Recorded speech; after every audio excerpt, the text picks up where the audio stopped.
Oh, Casemiro got him. He's got him with a bot now. He's given it.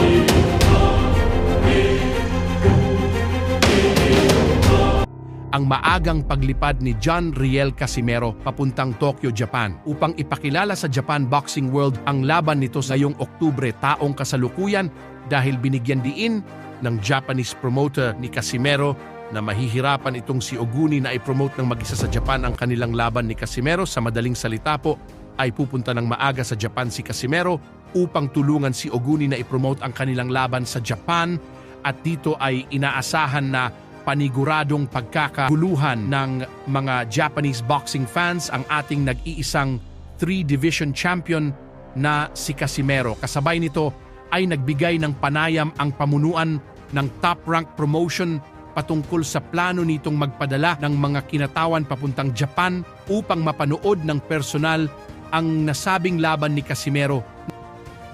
At nangako ang Top Rank Promotion na kung manalo si Casimero kontra Oguni ngayong October 12 ay kanila nang itutuloy ang dalawang susunod na laban ni Alas sa Las Vegas. Ito ay kaugnay pa rin sa labis na paghanga ni Bob Arum dito kay Casimero.